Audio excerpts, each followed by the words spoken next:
Demon fans, and welcome back to the Demonland podcast. My name is Andy, and a massive welcome back to my dear old friend MFCSS. All that positivity generated from our incredible Demonland track watchers' pre-season training reports quickly dissipated as the Dockers slammed on 6 unanswered goals in the second term.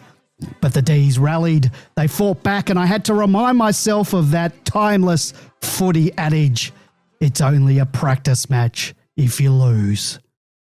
Joining me tonight is longtime Demonland veteran George.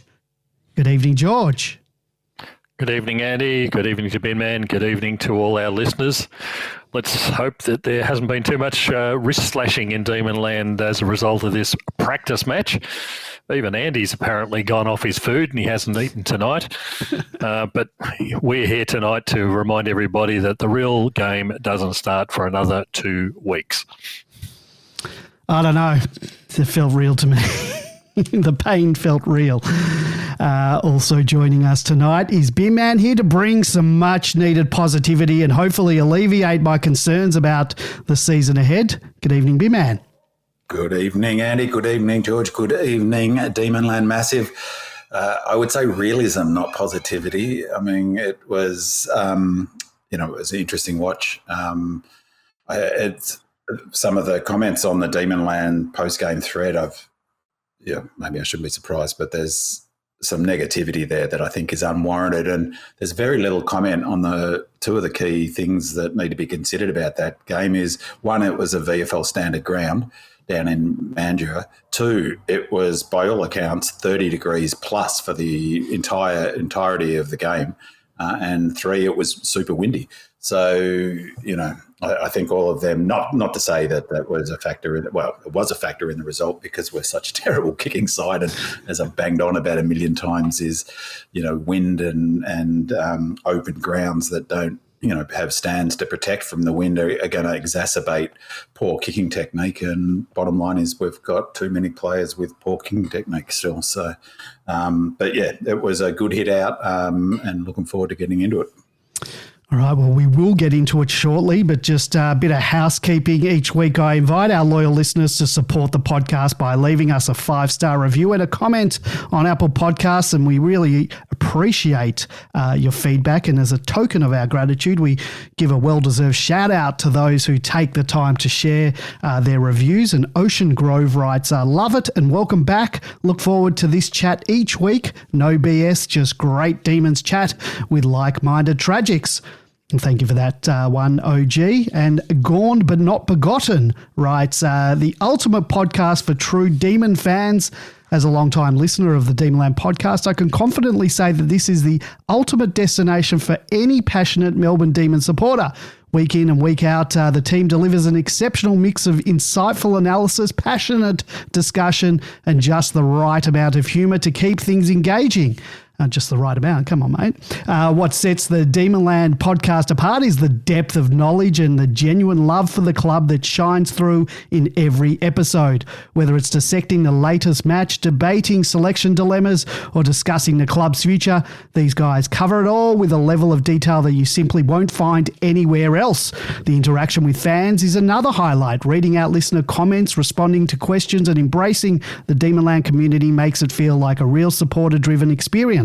There's a camaraderie among the hosts and listeners that makes you feel like you're sitting around with mates, venting frustrations after a loss or celebrating a famous win together. Through the highs and lows, from the dark days to the ultimate glory of 2021, Demonland has been there providing a voice for the most passionate Melbourne supporters. If you love the Ds, this podcast is simply unmissable. 5 stars, go Ds.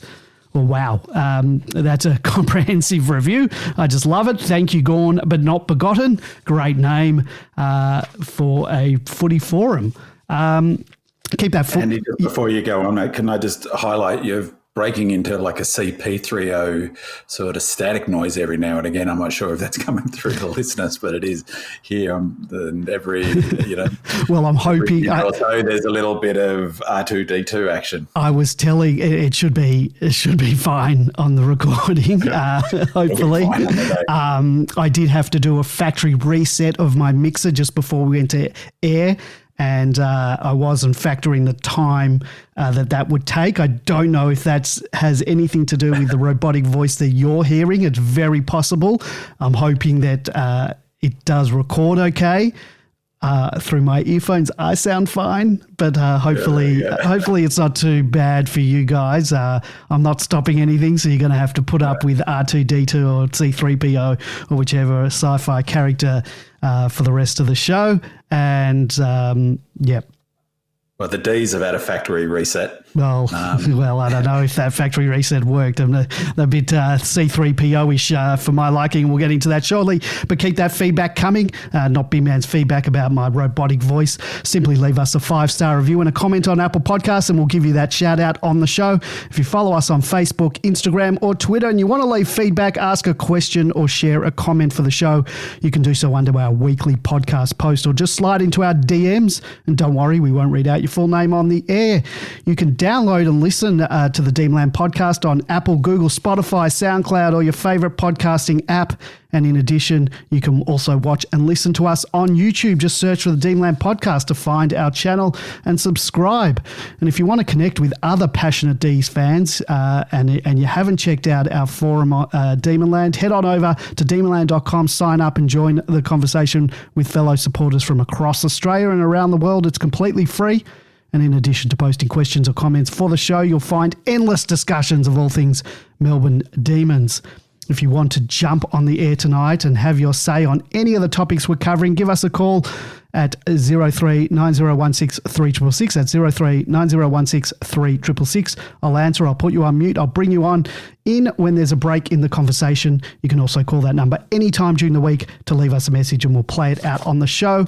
If you're listening to us live, come join us in the chat room at demonland.com/podcast and be a part of the discussion in real time. And you can actually help us out by going to demonland.com/podcast and telling me or telling my co-host whether I do sound like R2-D2 or C3PO or any other android through there. So, guys, if you can just have a look in there and just let me know if anyone is listening to us live and they can tell us. We do go live every Monday night at 7:30 p.m. So if you want to catch the show as it happens, head on over to demonland.com and tune in. I'll get into the match overview in a second. Haven't heard back from anyone on Demonland, so that's fine. Let's continue on. It was a game of mixed fortunes for the Demons, featuring the long-awaited return of Christian Petracca, a dominant midfield performance in terms of getting first use of the footy, and unfortunately a frustrating early injury as well as an infuriating day in front of goal. And we are getting Terence saying, Bin Man is right. How terrible is that? It's got to be my mixer that is the problem. I'm hoping that it records all right. It should record fine onto my computer. That's the hope anyway. Otherwise, it'll be a funny story you can tell all your friends one day. The biggest positive for the D's fans was the dynamic midfield duo of Christian Petracca and Clayton Oliver. In his first game back after a traumatic 2024 season, Petracca wasted no time making his presence felt, winning the first clearance of the game and finishing with a game-high 33 disposals and 12 score involvements. Oliver was just as electric, racking up 28 disposals, 11 clearances and 3 goals. The two stars combined for 20 clearances, showcasing their ability to take control of the game when given the opportunity. Their dominance was a major reason why Melbourne controlled much of the midfield battle, particularly in the second half. Despite winning clearances and forward entries, Melbourne's inaccuracy in front of goal was a killer. The final scoreline of 11-24 to 16-13 tells the story. Wastefulness cost the Demons dearly. The first quarter set the tone with Melbourne kicking 5 straight behinds despite strong attacking pressure. This theme continued throughout the match, with the team at one point repeating the sequence of 5 consecutive behinds twice more, with Van Rooyen out early due to a back spasm. Melbourne's forward line lacked structure and the absence of a focal point inside 50 was glaring. Stephen May and Jake Lever stood tall in defence, but the Demons struggled with turnovers coming out of the back line, conceding 3 goals from poor disposal in the first half. The wing experiment was exposed at times, with the Demons looking slow to transition compared to the Dockers, who moved the ball with pace and confidence. The second quarter proved decisive as Fremantle took full control with 5 unanswered goals. Melbourne's defensive systems, usually a strong suit, was dismantled in the heat and swirling breeze. With Van Rooyen's sideline, mature age recruit Aidan Johnson stepped in and showed flashes of potential. He competed well in the air and was rewarded with a late goal after missing a sitter early on, but whether he has done enough to secure a round 1 spot remains to be seen. Harvey Langford and Xavier Lindsay, Melbourne's first-round picks, had quieter games compared to last week but showed glimpses of their clean ball use. Harry Sharp and Daniel Turner were quiet but had some promising moments, with Turner slotting 2 goals late in the game. 𝗟𝗶𝘀𝗁𝘁 was held back until the fourth quarter, and when he finally took the field, he racked up 9 possessions, showing how much he'll be missed during his 3-game suspension to start the season. The biggest concern coming out of the match was Jacob Van Rooyen's early exit due to a back spasm, and while the club remains hopeful he'll be fit for round 1 against GWS, the nature of the issue means his availability is uncertain. Max Gawn also copped some heavy knocks, including 2 knees to the back from Fremantle's Josh Tracy, but played out the game and looks set to lead the Ruck Brigade into this season opener. While the scoreboard wasn't in Melbourne's favour, there were some positives to take from the game. Particularly in the midfield, the Demons controlled clearances and generated enough opportunities, but must sharpen up their efficiency in front of goal. With Van Rooyen under an injury cloud, Simon Goodwin and his coaching staff may need to rethink their round 1 forward setup. The D's have 13 days until their round 1 match against the GWS Giants. Boys. Very comprehensive, Andy. Very comprehensive. It was an interesting game to watch, wasn't it, for the first half, but it was more fun in the second half, that's for sure. I think we'll discuss it when we get to the listeners' questions, but this was a practice match. I put absolutely no credit to the score lines because both teams are practicing various outcomes and various trialling people in various positions. The score means nothing in the end. You could argue Fremantle put the queue in the rack towards the end as well with the people they took off the ground. The fact that 𝗟𝗂𝘁 was only playing 1 quarter tells you that it's a practice game. So you've got to look at the individuals and how they slotted into the side and their roles that they're trying to discover. So, yeah, it's nothing to be worried about. If we'd won that game, I don't think my opinion would change in any way, shape or form.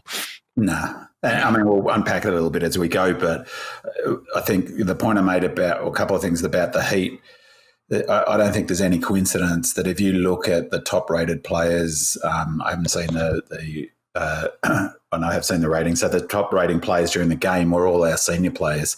Oliver was number 1, Track was number 2, Langdon was number 3. So really hard conditions to play in, and just on practice.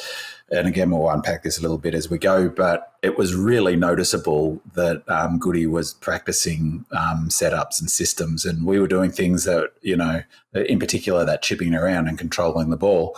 We were doing that at times last year, so I was really fascinated with some of that because, that I think that's important to sort of take into the context because we weren't playing to win. We were playing to practice. So I think, as you say, George, practice is the key word. So there was lots of, the setup structures, but in particular, again, we'll talk about it as we go, but I was really fascinated by that ploy to kick it around and hold possession and keep it off them. And I've got a theory as to what that was about, but we'll talk about that a bit later.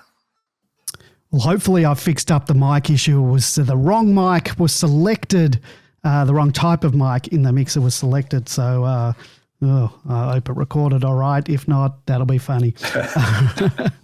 I possibly can. I just failed again, Andy. I know this. It's pre-season, guys. Yeah, pre-season.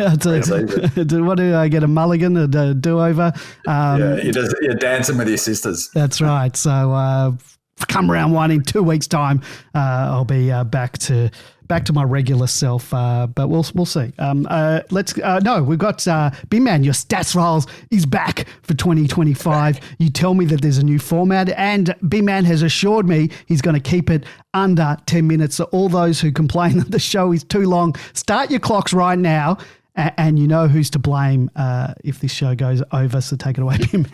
That's right, Andy. So I'm starting my clock. Done my pre-season review. I've looked at all the feedback. I've taken on board the Pearl's wisdom. And so, I'm going to try and be, less sort of stat heavy, but I flagged this last year and I'm going to run with it this year for a couple of reasons. So instead of the red and blue print, I'm going to go with what I did last year, which is, hold on, Andy, I've just got a phone call coming in. I'll just turn it off.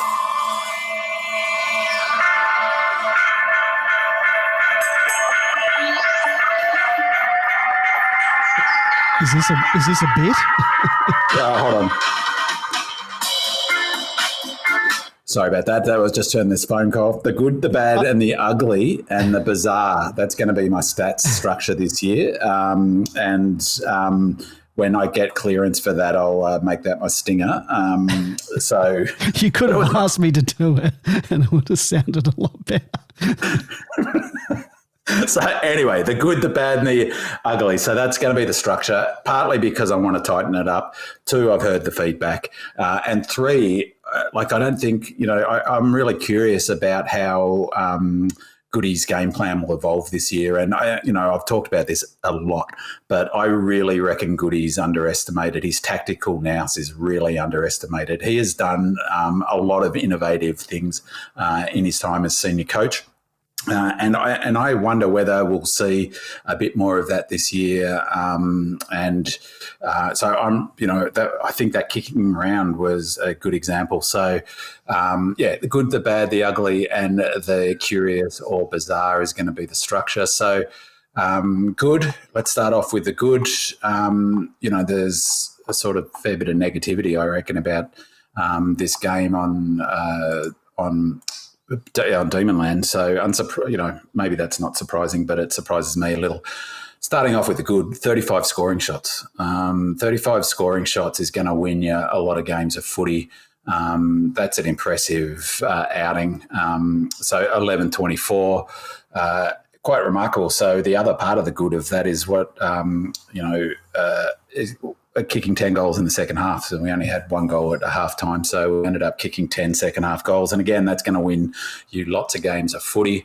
One of the really good things that Goody would have been thrilled about, I reckon, was the contested possessions, 127, 112, so up 15 against a team that I think I'm right in saying was number 1 for contested possessions last year. It might be clearances, though. Perhaps they were 4th for contested possessions and number 1 for clearances. I think that's it. So we beat them for clearances, and of course we beat them for another good stat for us was we beat them for clearances.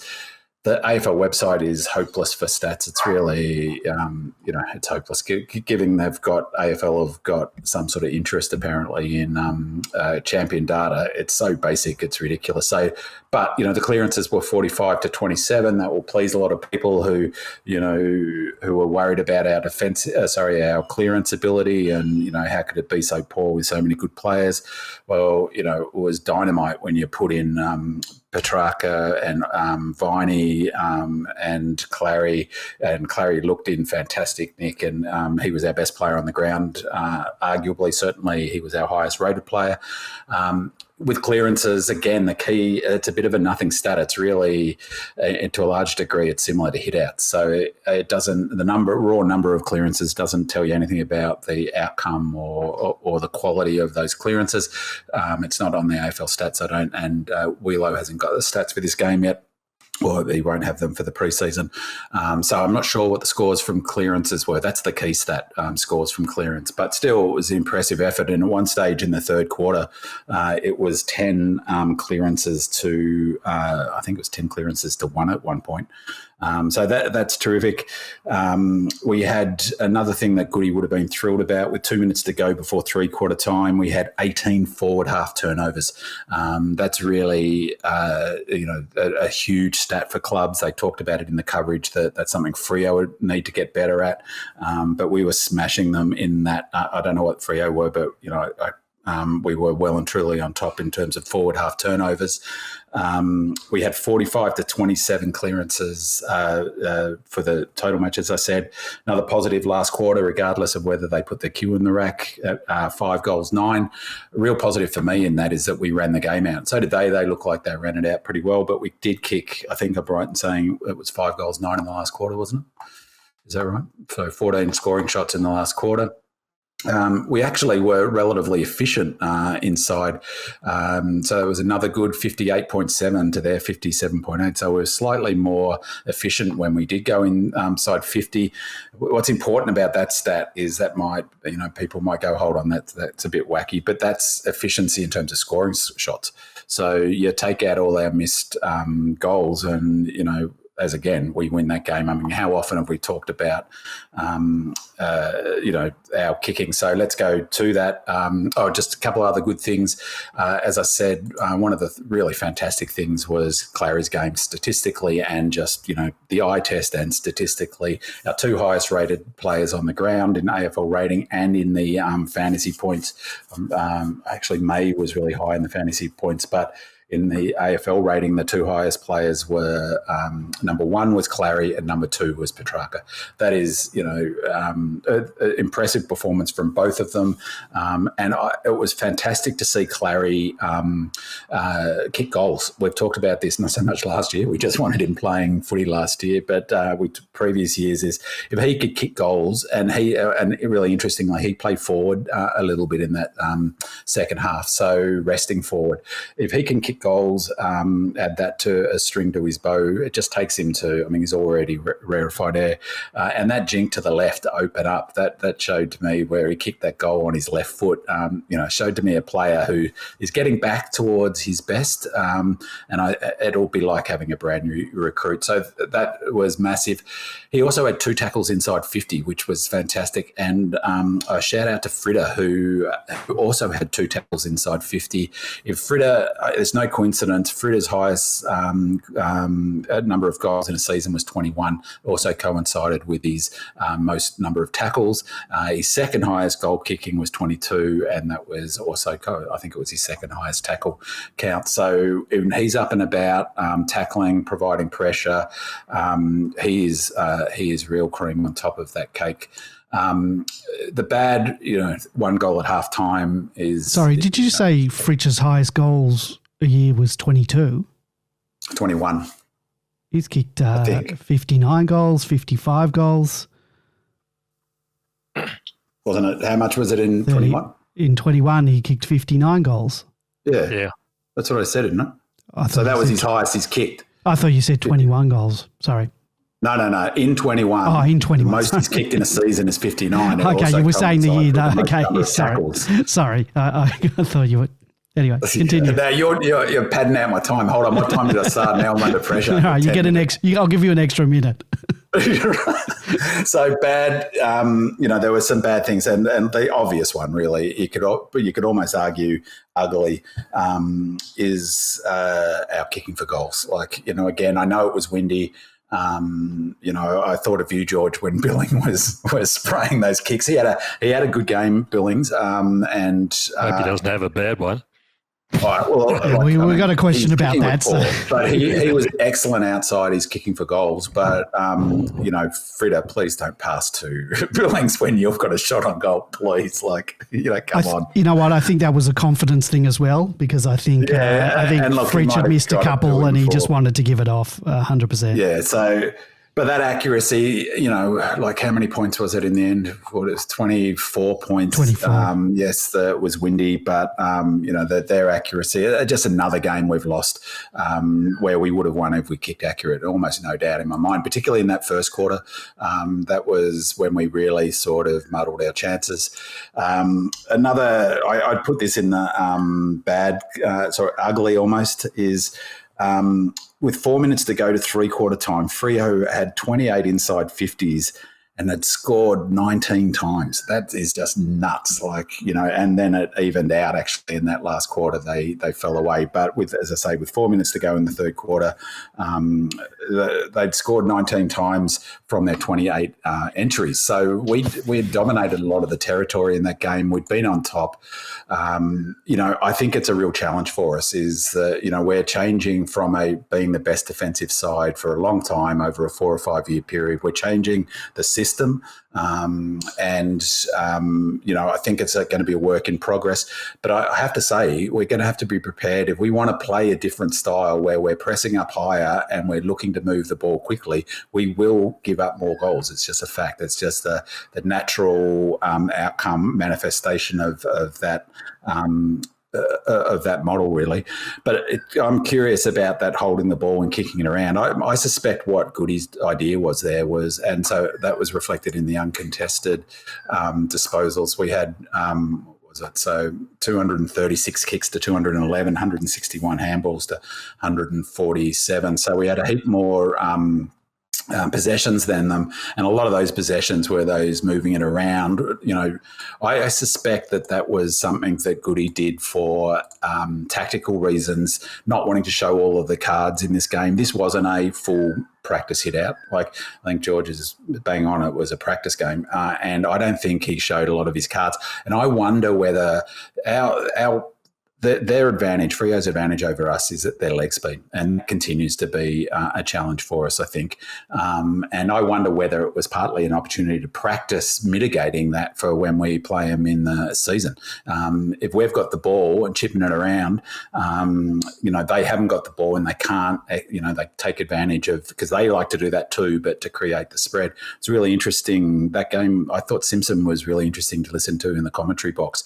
And I thought it was curious him talking about that style, because of course that's what West Coast did. That was basically the Simpson model, was chipping around until you could find a pathway up the field. But we can't be giving away that sort of percentage. That was really ugly.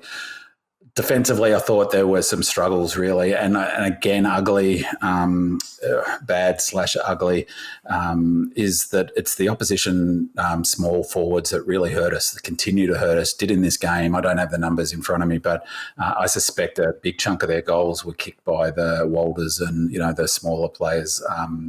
So it continues to be a big problem.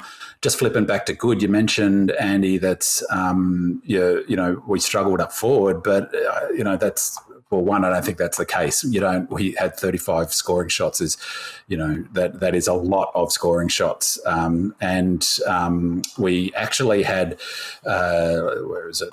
marks inside 50, 14 marks to they only had 8 marks inside 50. So to our 14, that shows a couple of things. One, it showed our ball movement, created some space, and we got the ball and we kicked well, and it's up to advantage a couple of times. 𝗍ine kicked one to Turner advantage, which was brilliant.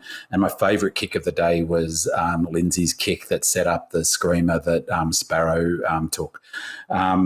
So I think that was some of that kicking was really good, but 14 marks inside 50, there were times last year where we only had 4 or 5 marks inside 50. So that was a real positive.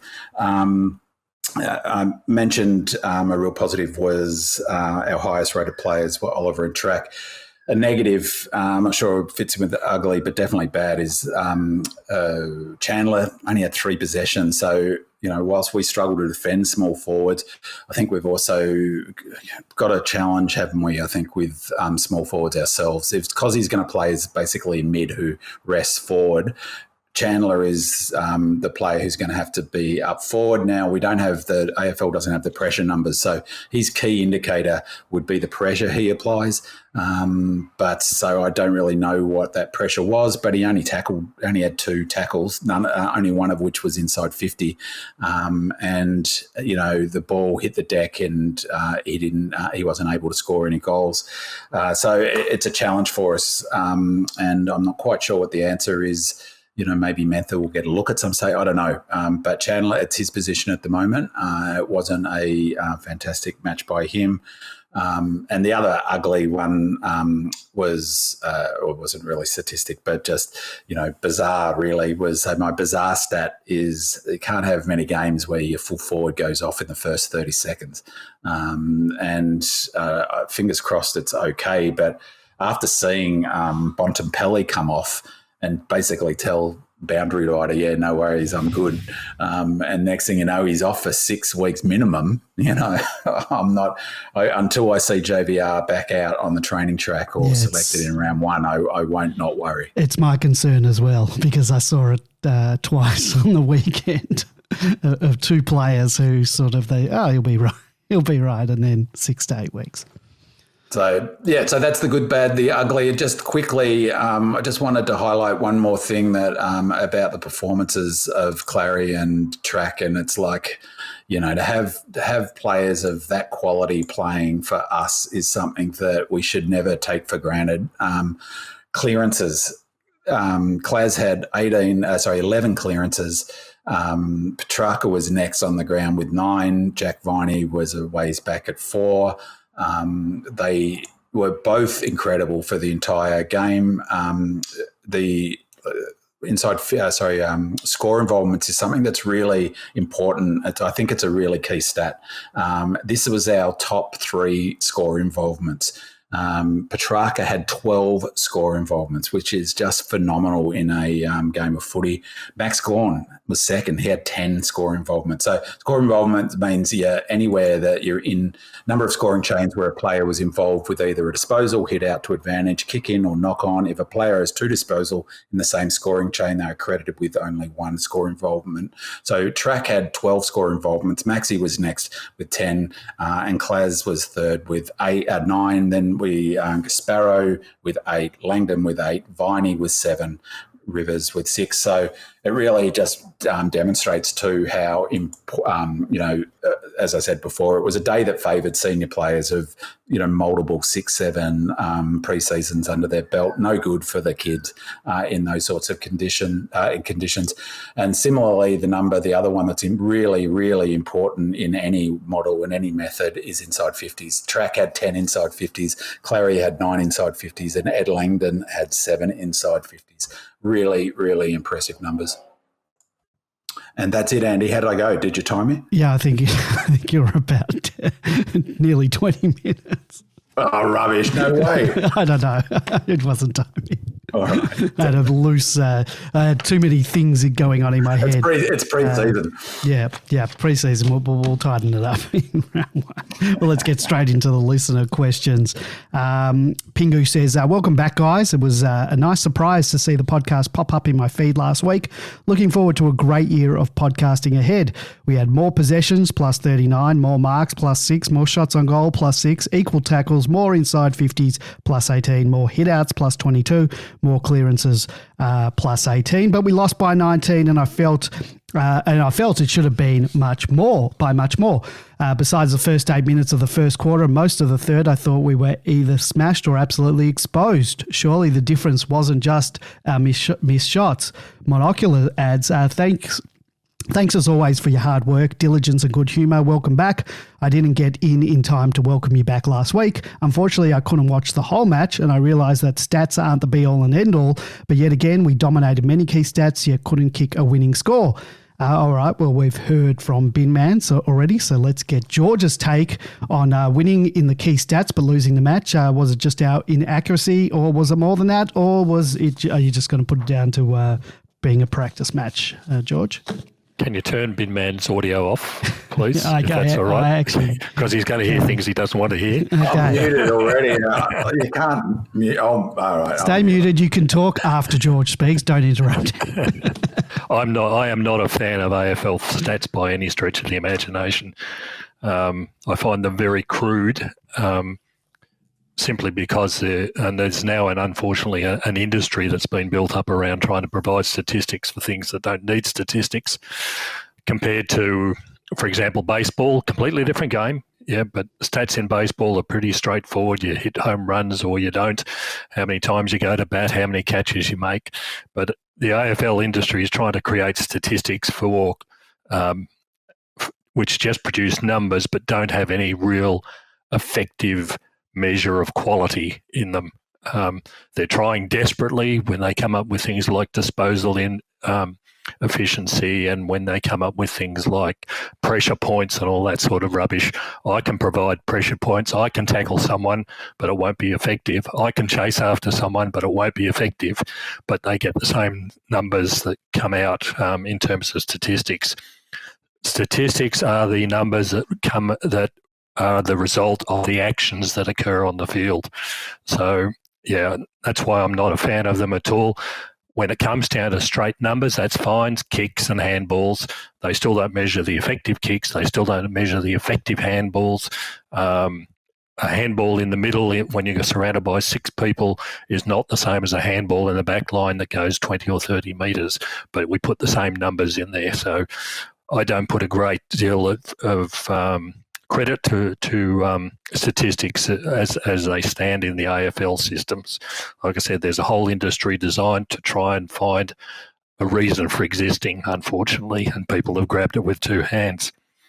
In this game, it's a practice match. I'll keep reminding you, it's a practice chance. It was a chance to show the game plan. It was a chance to practice the game plan. You can't practice a game plan against your own players because everybody knows what the game plan is. So this was the opportunity to try it against somebody else. Somebody else is trying it against us. You could see that right from the very start. We didn't have 𝗍𝗏 or 𝗏𝗏 playing in the game. Why? Because we probably wanted to see what Adams and we wanted to see what Howes could do. We know exactly what we're going to get out of 𝗍𝗏. We know exactly what we're going to get out of 𝗏𝗏. But how does Howes and Adams work in with May and Lever and the rest of the back line? This is the only opportunity that we're going to have to see that, because they'll probably be finishing playing down at Casey and not playing in a zone defence type situation like they will be if they're up in the seniors. We played AJ instead of Campbell. So the question that we had last week, what's better, a ruck who can play forward or do we play a forward who can ruck? This was the opportunity for us to do that sort of thing. That's why it's a practice game. There was no 𝗍𝗁. We don't need him in the first 3 games to be, or he's not available. Well, we do need him. Yeah, we need him. But this was the opportunity to find out what we can do without him. That's why we were practicing. That's why, for example, I didn't see a great deal of midfield, certainly centre bounce time spent with Sparrow and also Rivers, because they were trying other options. We were trying Langdon in the middle instead. This was all practice. How do you see how well Harvey Langford's going to play? You give him a run. You don't need to run him into the ground, especially in 30 plus degrees temperature. But this was the opportunity to try him in the middle when we could. We tried different wingers with Langdon playing in the middle. We had the opportunity to see what Sharp was like. We were seeing what Windsor was like. So Billings as well. Who's the best one? This was the opportunity. We had all these things working. So I just can't take the stats that produce from a game where both sides are trying things out. They become meaningless in the end, and I think the score in the end is also just as equally meaningless. B-Man, you wanted to respond? Well, not in. I mean, just suffice to say, I just completely disagree, George. I mean, the reality is it's not driven. That's my frustration. It is not driven by the media. The stats is every single champion data stat and data point has been driven by the clubs. Champion data came into existence because of the clubs. Because of the clubs, we're getting rubbish data from having individual statisticians. And the champion data filled a vacuum, which was professional football clubs saying, we want the data. We need the information. We need the stats. And my frustration is the football world hasn't caught up with that. It's like ridiculous. That's the AFL, of course. Clearances by themselves and hit-outs, they're ridiculous. There's no depth to them, which is why Willow's stats, which are mainly champion data. So champion data generate the most valuable stat, and The point about it is that you don't have one stat to tell a story. You have multiple stats. And I know for a fact that the coaches, I mean, you could hear Simpson talking about it. He knew the numbers straight away. He said, I haven't got the pressure numbers in front of me. And that's a good example. The pressure number was created by the clubs saying, we need a measure. We need an ability in game. That as I've said multiple times, they have that information. The players sit. The screen is in front of them, and that information is on the screen. Their pressure rating right through the game. They have a statistician who sits either up with the coach in the coaching box, or if the coach is down on the ground, whose full-time job is providing stats through the week to each of the players and to each of the line coach, and on match day feeding stats all the match to each of the line coaches and to the senior coach. So it's just a nonsense, really, from my perspective, that that they're not valuable and they're not, the industry want them. What's frustrating is that we don't have access to good data. We don't have access to good stats, and the lack of ability to analyze it. Of course, stats in of themselves aren't,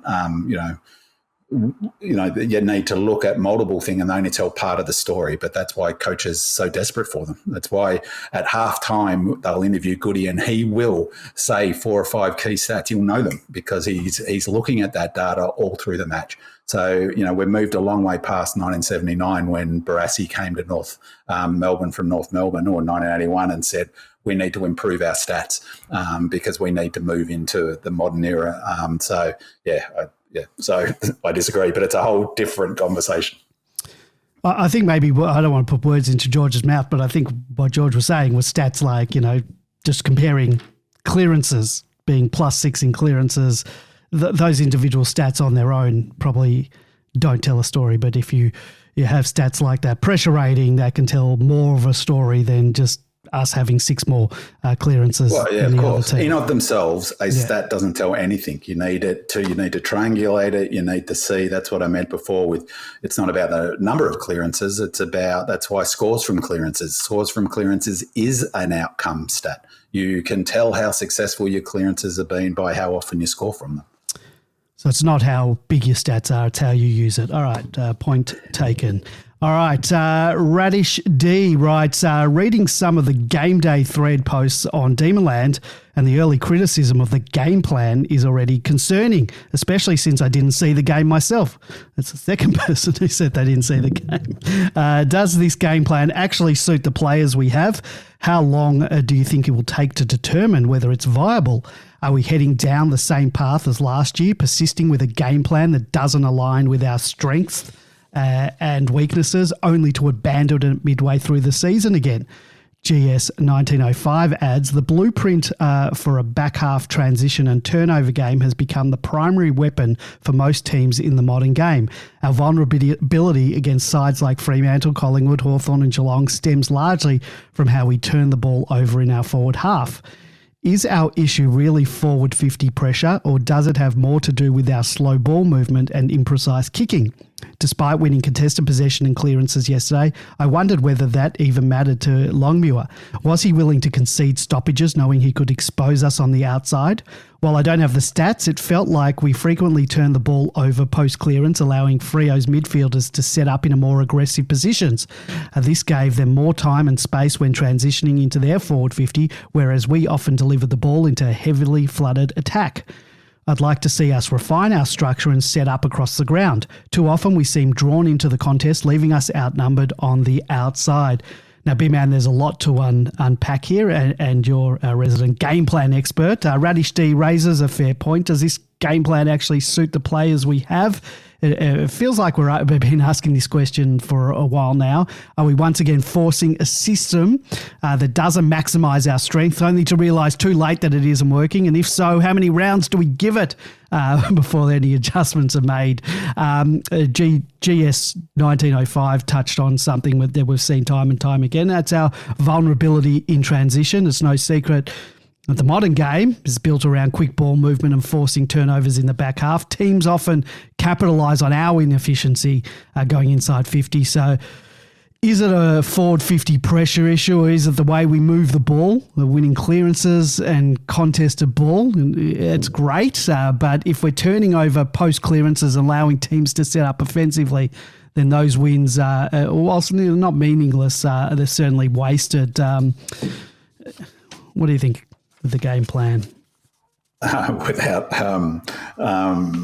of the things that's where stats art can be useful is to fix up a sort of confirmation bias. Because as I said, we're in fact with 4 minutes to go, just before three-quarter time, we had 18 forward half turnovers. And as Simpson said in the commentary box, that's what Freo weren't doing particularly well. And as he said, front half turnovers are gold, and we had 18 of them with a full quarter to go.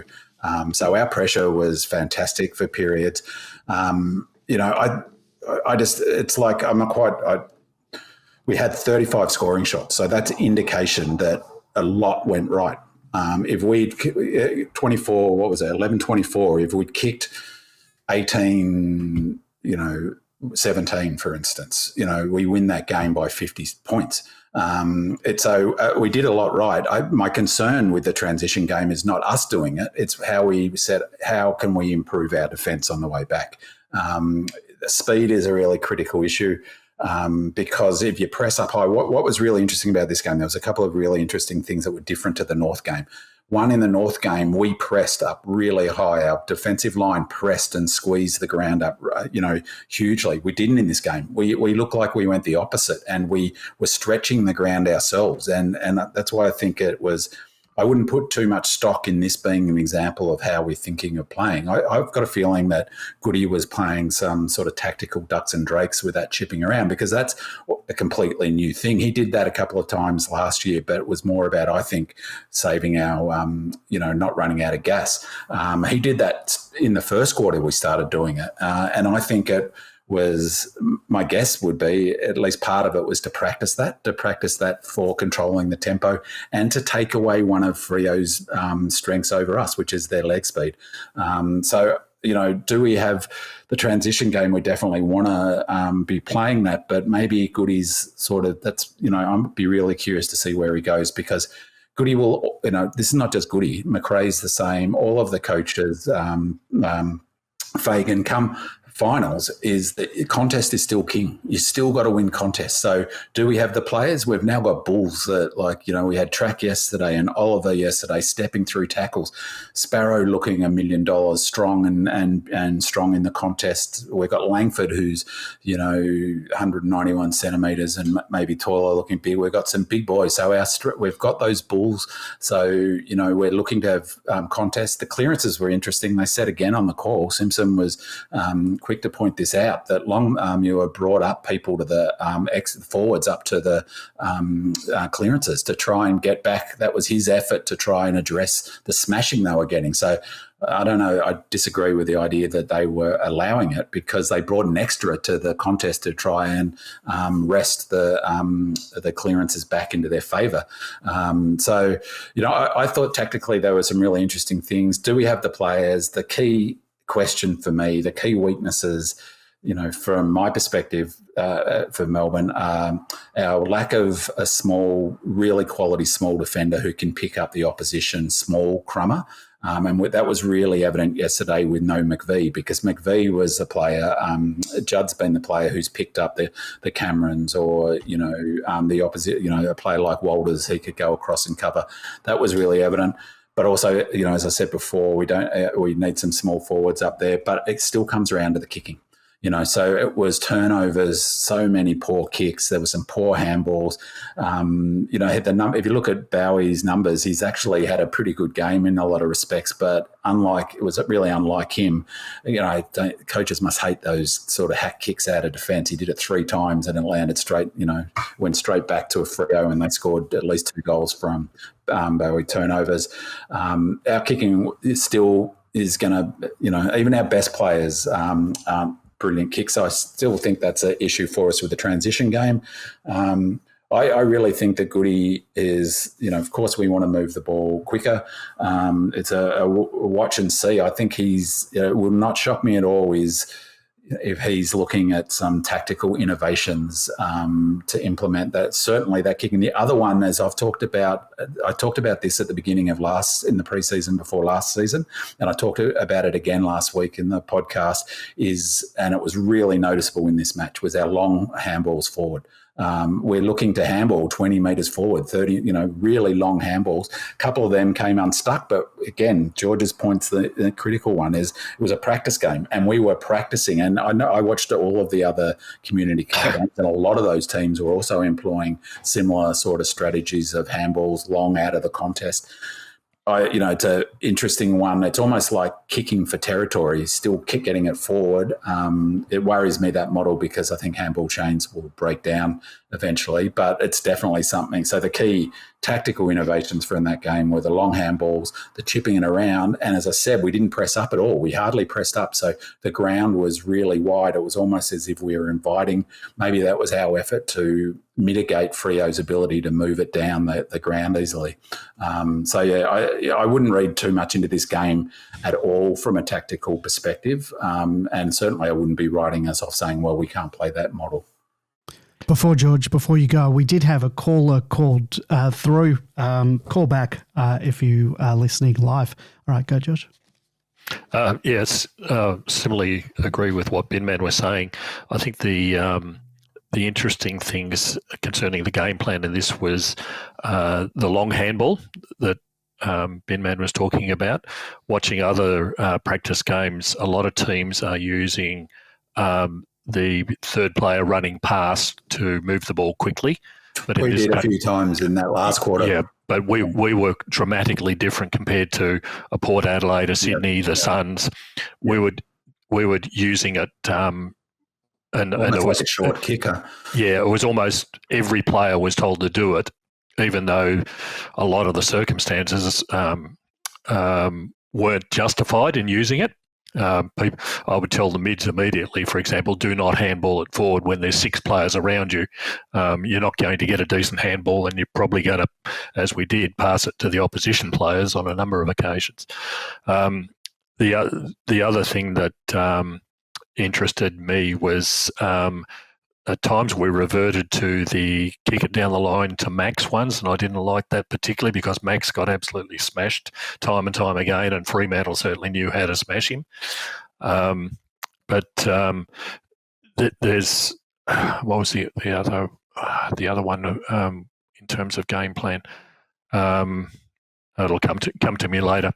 But yeah, there were so many things being tried. As Binman's point about chipping it around.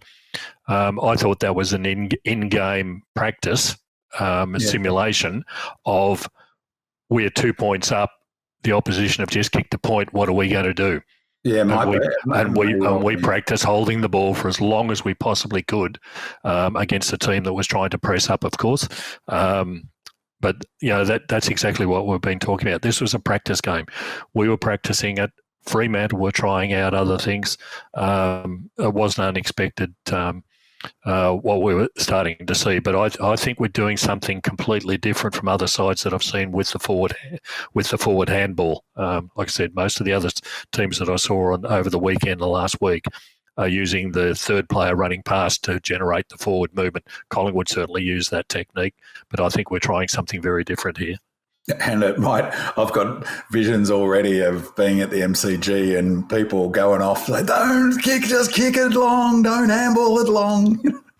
Yeah, and it's worth noting as we tried this in the preseason, as I said, in the 24 preseason. So those long handballs into space. Clary did one that didn't come off, but he must have handballed it like 40 metres. I think it was to track, or like maybe not 40, at least 20 metres. It was a thumping handball, and we turned it over in the middle of the ground. But when it comes off, that player's away to the races. They're off into space. And the other thing, just in terms of Freo's ability, there's a big watch on our defensive thing, how well a zone defence holds up against that movement. But I have to say it's worth noting that I don't think Adams had a fantastic game, and Howe's had some okay moments. But there was a goal where he was late to the contest. I'm not sure if the young Freo forward, big lump of a lad, kicked their second to last goal, I think it was.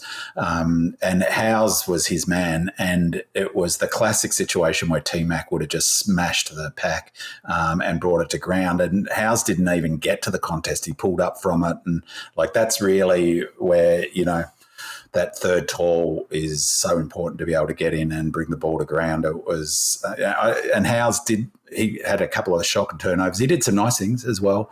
But, I don't think he really sort of said, pick me round one, and I don't think Adams did either. We're gonna talk about the defence shortly. Let's move on to some positives before we get back into the doom and gloom. Smurf writes, how good was it to see Clary back to his blistering best form? I love that he slotted through 3 goals. The last one was my favourite, will be a weapon for us this year. Bring on the real stuff. Bigfoot adds, after the trade week from hell when I thought we would lose our beloved Track, it was so great to see him burst through that first centre clearance. 33 possessions and 9 clearances. Welcome back, Track. Lazy says, Track and Clary's performances and Clary's excellent physical condition was better news than any result on the day. This is very encouraging. Swooper Northey writes, welcome back, Andy, George and Beerman. Looking forward to another year of the podcast. It's early March, so I'll stick with the positives following the pre-season match against Freo. The return of Track looks like he hasn't missed a beat. Great for him to get a game under his belt without injury, and Clary's comeback. He looks fit, strong and quick. Dare I say it, back to the Clary of old. And finally, Newport 34 adds, seriously though, how good were Track and Clary? 61 posies between them. Pump for the season ahead. Go D's. So, George, you can just feel the excitement from the fans, and honestly, it's hard not to get swept up in it all. Clary looked like the Clary of old. 3 goals, explosive at the contest, and that last goal was just chef's kiss. He's pure class. If he stays fit, he's going to be an absolute weapon for us this year, and there's no reason to say he won't. Track, after all the trade week hysteria, seeing him storm out the first centre bounce, just felt right. 33 touches, 13 contested, 12 score involvements, 10 inside 50s, 9 clearances, nearly 600 metres gained, and should have had a couple of goals too. It's just like he never left. Having both of them firing and makes a massive difference to our midfield mix, George.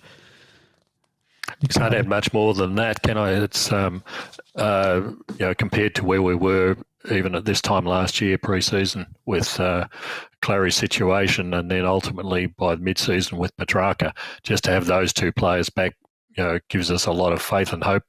But it was just a joy to watch both of those players playing their best football. It's you see it with the Premier players in other sides as well, and those 2 are certainly our two of our best players on the field when they're executing like they were. It was good to see Clary moving a lot further forward than what he has traditionally, and kicking straight. He, as a goal, I don't think he's kicked all that many goals in his whole career, but it was good to see him in this game, and just did it with real authority as well. There wasn't any question about where the ball was going, which was and one in particular, George, sorry to interrupt, on that was not his left footer, the other one that he set shot where he allowed the wind to shape it back. Yep. That was like, I knew we'd kick that goal because I knew he'd have the ability to use the wind and shape it back, because leaving aside everything else, he is like old school football IQ, that bloke. He is a gem. Yeah, and he's the word you just used. His IQ is just superb, and shows how much we missed him last year. He's like I suspect Harvey Langford is, like Cozzy is. He knows where the ball's going before he gets it, and he's got an extraordinary ability to get it. There are certainly in this game a number of occasions where he's fighting 2 or 3 players, or he's being tackled at the same time, and somehow he gets the ball out. And that's why he's just a top quality player, and we're glad he's playing for us.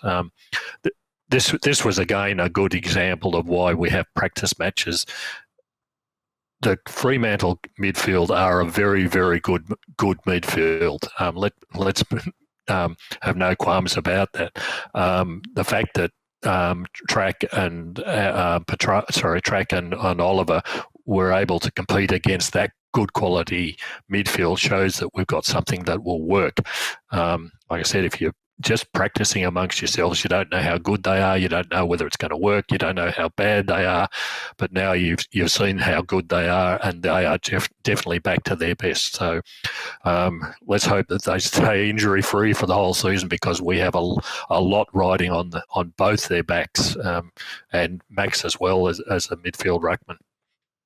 Yeah, absolutely. And well, I was just going to say, just going back to that point about game plan and having the players, one of the things I heard Goody talk about ages ago, and I've heard lots of coaches talk about this in terms of, is that there's a game plan, you've got your philosophy and all of those things about how you want to play, but at the same time, you to an element, you need to shape your game plan around the players you've got. And when you've got, our 2 best players, and that's what they look like on the weekend, well, our 3 best players were our 4 best players, in no particular order, Track, Clary, 𝗟𝗂𝗋𝗁 and 𝗦cie were our 4 best players, and probably Langdon 5th, and on the weekend. So certainly those top 4 is that, when you've got 2 bulls of that power, is that you've got we played a high pressure game in that first quarter. They kept on making comment on about it. We trapped it in the forward half, so we had more time in forward half. So it was interesting that, maybe part of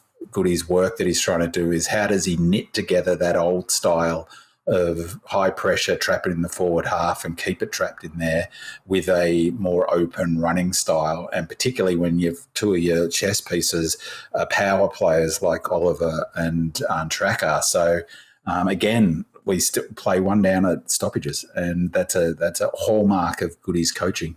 And then forcing to, so he won't throw out the baby with the bathwater. He'll keep, in part because of the players we got. But just one bit about Clary's IQ, George, was this bit of play that, and it does my head in when you see players not do this, but it just shows how quick his brain is on the footy field. He was involved in a chain of handballs on the outer wing, on the non-camera, on the opposite side to where the camera's pointing. And it was one of those chains of handball that you just can see watching it, that if they go to handball on, it's going to break down because the player's already sort of either run behind him or he's covered. And he went to handball, and unlike so many players, he stopped himself and waited and then went back inside. But 9 out of 10 players would have just given that next give. We would have turned it over. His IQ is off the charts. Just the only thing I'd track is that he, I wish he could kick more accurately. He's a shocker. And his technique is, he drops it from such a high height. If you watch him, he sort of brings the ball up in the air and it goes down. And there were a couple of shots where you just like, he could have iced it. Not iced it, but he could have definitely covered the ground. So, I don't know whether it's a bit late in his career to improve much that aspect, but it is frustrating. Yeah, I don't know if you can improve that type of stuff this late in the game. But just on Clary quickly, that lightning handball, almost a throw, was back. And set up it's almost too good. Too, yeah. I hope he doesn't get called for throws, because I don't think they are throws, but I think they can be interpreted as them, wrongly interpreted as them by the umps. Master Chief writes, good to have you guys back. Excellent show last week. Would love to get your thoughts on Langdon's new role through the middle. Do you think we will persist with this, or will he return to the wing? So, Binman, many on Demonland were intrigued when we heard the news that Langers would perhaps be earmarked for this new role in the midfield. It's had 30 possessions, only 8 contested, but he's had 8 score involvements, 7 inside 57 marks, 4 tackles, 463 metres gained. What were your thoughts on his game, and do you see us persisting with this role? Yes. Working backwards, I absolutely will persist with it. I mean, he's trained with the midfield all season. They're not going to, they're not going to change course now. I mean, at some point in the season they will, but he was excellent. And again, I wish he could kick a bit more accurately. But I think he brings. As I've talked about, I think one of our biggest issues with the transition game is our lack of leg speed, our lack of genuine leg speed. Like Freo have got a massive advantage over us with that. He's one of our quicker players. He's also one of our fitter players. So the thing about having him on the wing is that oppositions were starting to go down the opposite wing to him, such was his effectiveness. So essentially you lose any benefit, even if it's 50-50, 50% of the time it's going down the opposite wing to him, is that, you lose the benefit of his leg speed in that circumstance. Whereas he's on the ball, he's more involved in the game. He can get himself involved, and that mitigates the issue about our leg speed a lot, I reckon. Similarly, with having 𝗍𝗲 play on ball, it mitigates our lack of leg speed around the ground. Ditto for Windsor back. I think I said that last week. I really like. The other thing I was thinking about on the weekend, it's a bit like a slip cordon you have your skipper at 1 and you have, your confidant at 2, and you have people who can read the game in slip cordon and involved, and, they have discussions about tactics, and they're in the skipper's ear, and of course the keeper's there. And that's what it felt a bit like with, our guns, like add Langdon to that mix in the midfield. He's talking to Maxi. I really like it. And I think that, they've obviously committed to it. I think it's a winner. A big driver, I talked about this, I think a big driver is we've got enough players who can play that wing role, high half forward role. Lindsay sort of played half back flank wing. You've got Billings who's playing high half forward. Sharp, I thought, was impressive. You've got high half forward. So we've got those outside runners. And I really like him on ball. The downside that because I'm half empty, glass half empty, the downside of putting Langers in there is the same as what happened with Neal-Bullen when we put him in the middle last year, is actually getting the ball. More importantly, stopping the opposition third getting the ball. That if you're not a natural midfielder, which I don't think he's a natural midfielder, they keep getting beaten by the opposition player. There are a couple of times, even in this game, where Langdon's man just simply left him, just completely disappeared. I know why they've put him in there, is to try to get that extra speed into the middle, because, in all honesty, we've got a lot of plotters in the middle. None of them are fast. When you compare Brayshaw, except 𝗍𝗲, and that's why you're playing 𝗍𝗲 in the midfield. Yeah, exactly. Yeah. But Oliver and Petracca and 𝗍𝗀𝗀𝗀 and are all plotters. We've got no speed out of the middle, which is a sharp contrast, for example, in this game with the speed of Sarong and Brayshaw, and even Jackson as a ruckman. We got exposed big time in this game by speed, and that's why we're trying to put some speed into it. I don't know that Langdon's the answer for it. I don't think we actually have anybody at the moment who can do that, because Sparrow's not a fast player either. Windsor might be that sort of, but I think you're right. That was a big issue for us last year, is opposition mids running. You made that point during one of the shows, with opposition mids running away from our mids. So I think that is definitely a factor in it. And give Lindsay some time. He's an option in there. I think Colt's an option in there as well. But, they'll stick with it. And he's like, if Langdon is a smart guy. He'll learn. He'll get better. I think it's reasonable for a reasonable observation. He's on natural mid because he's never really played there. So, but he's the sort of player who will work on it, get better and improve in it. I thought he was really good in this game. And whatever position he's in, he'll still do his 15, 16, 17 kilometres. Yeah. Radelaide writes, I thought Rivers had a really poor game. I don't want to throw the baby out with the bathwater on the back of one poor practice match, but with a full-strength midfield featuring Track, Clary and Jack, along with cameos from 𝗍𝗲, Langers and eventually Langford, I'd prefer to see Rivers move back into defence. I like his run and carry and distribution. I think his run and carry and distribution would be more valuable in that role, similar to how Houston played for Port/Collingwood. What do you guys think? Well, I agree that we shouldn't make any hasty decisions based on one poor game. The decision to fast-track Rivers into the midfield was largely driven by necessity last year with Track's injury and Clary's reduced dominance, as we we know is well documented in the middle. There's certainly an argument to be made that if required, he could return to defence while still playing occasional midfield minutes. George, what do you think? Yeah, once again, I don't think you need to take too much from this game.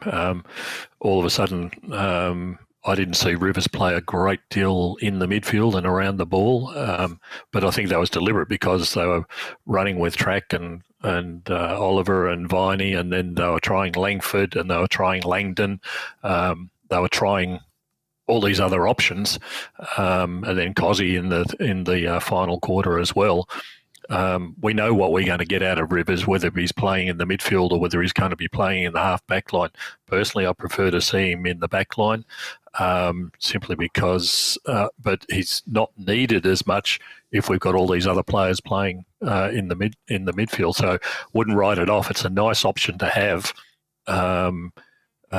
during the season, should the similar circumstances arise, or at certain points in the game where you can call upon a player like Rivers to play that role. It was almost like the role that we had Brayshaw playing a couple of years ago. I was going to say very similar, sort of on the defensive side of the contest, using his defensive smarts. Yeah, or if you want him in the back line to play, just last man in defence, all of a sudden Brayshaw was there. I think Rivers is the type of player who's the genuine swing man. So I wouldn't read anything into this game at all. I don't think that he was deliberately. I think he was deliberately left out of the middle so that they could look and see what other players could do in this game.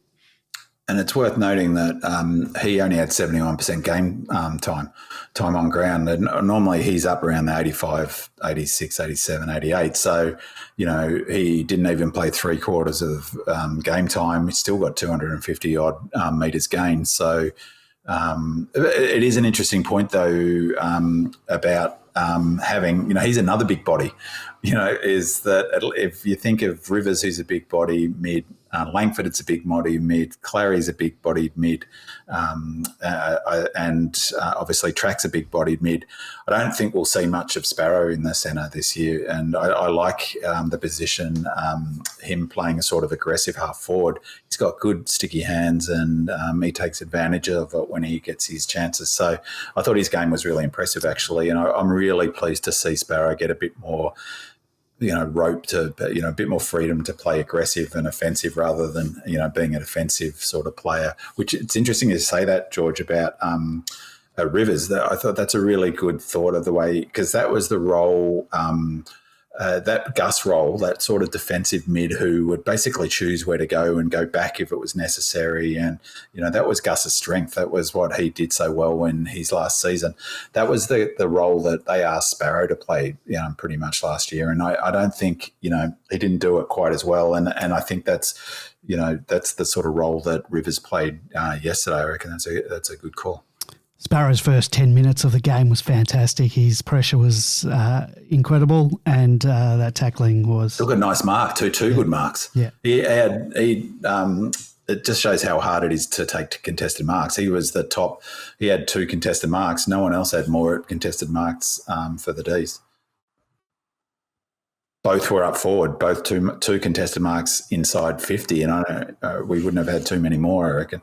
Turner took one, didn't he? And AJ took one as well. Yep. Singer writes, granted it was just a practice match, but I had some concerns about our defence. The slow intensity of chipping it around, ball movement out of the back line lacked confidence at times. While there's been a push to avoid blindly kicking long to Max on the flank, this alternative approach didn't seem convincing. Windsor still looks a long way off from mastering the art of defending and distributing, and I'm not sold on Howes as a defender. Adams showed some nice glimpses, but he's nowhere near ready to replace May, Petty or Lever. We really missed Petty, and I can only hope his absence wasn't due to injury. 𝗍𝗀 had an absolute shocker. His disposable was arguably the worst in the team, which is very concerning. 𝗟𝗶𝘀𝘁𝗃's absence was felt. I read somewhere that 7 of our backmen only laid 3 tackles. Yikes. On a positive note, Salem was back to his sublime best. That said, alarm bells are ringing. We simply can't afford to bleed goals. So, Pim-Hand, what did you make out? I think you've sort of touched on this anyway about our kick-out strategy, the chipping around ball movement, was something new. And while while we're on our back line, what are your thoughts on Windsor's role as a distributor off half-back? He's only had 9 possessions in the game, 269 metres gained.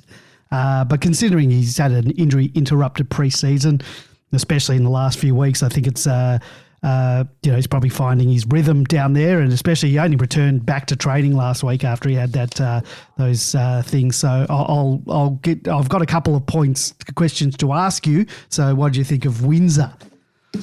We'll just go back to. I mean, I agree with the sort of comment about the defensive stuff. I think it's no easy feat to develop a new model, essentially.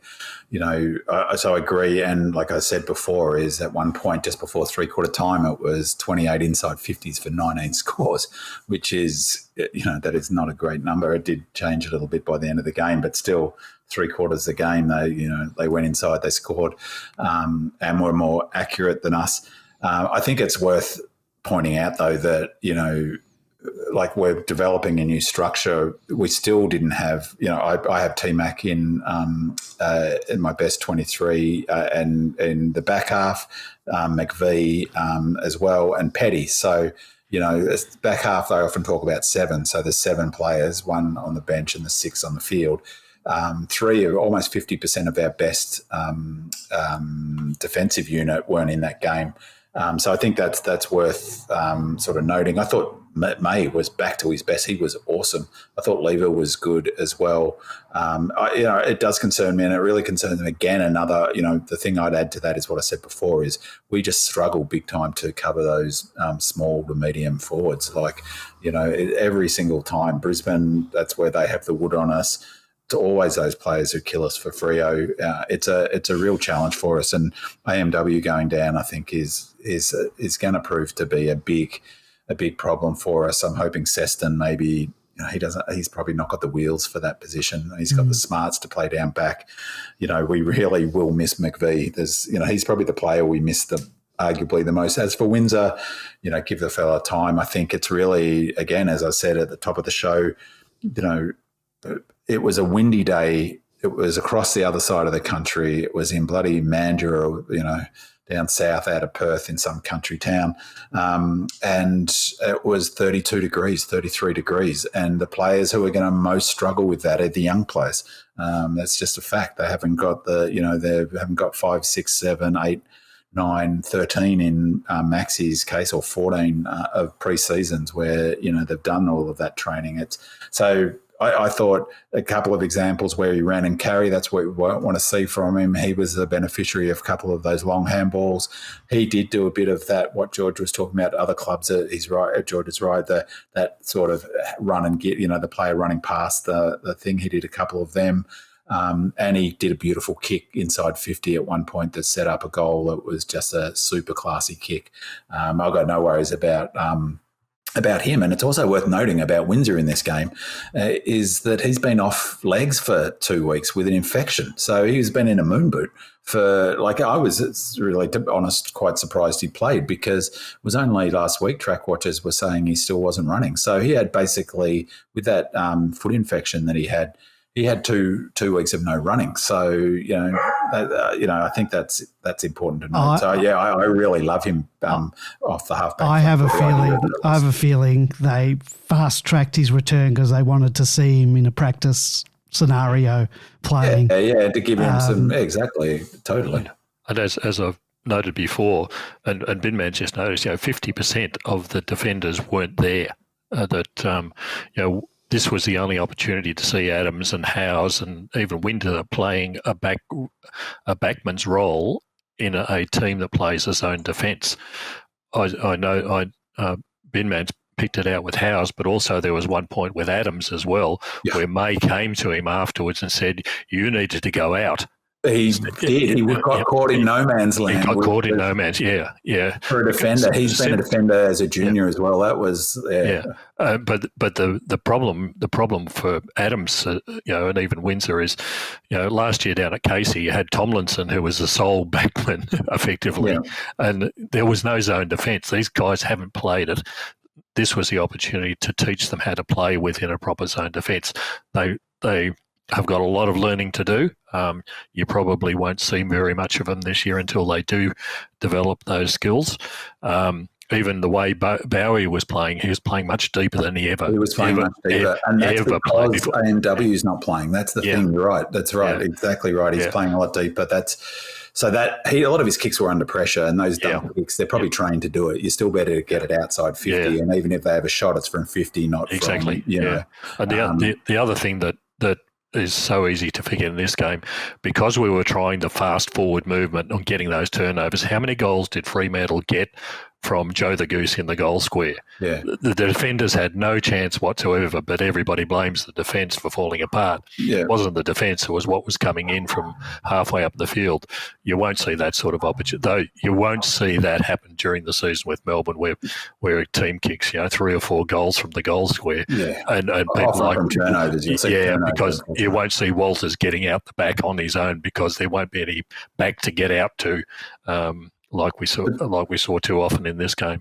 That example, George, is a really important. Like, it's the thing about that defensive stuff. They obviously have to create a new sort of model, like the defensive system. So it'll still be zone, but they've got new places to run to. They've got, regardless of whether you think Team Mac Andy's in that best defensive unit, it's still 3 players who are new to it. Relatively new, Howes, Adams, and Windsor as well. And that bit of play that you pointed out that Adams did was, as much as anything, because he's a defender, so he knows how to defend, but he's a one-on-one.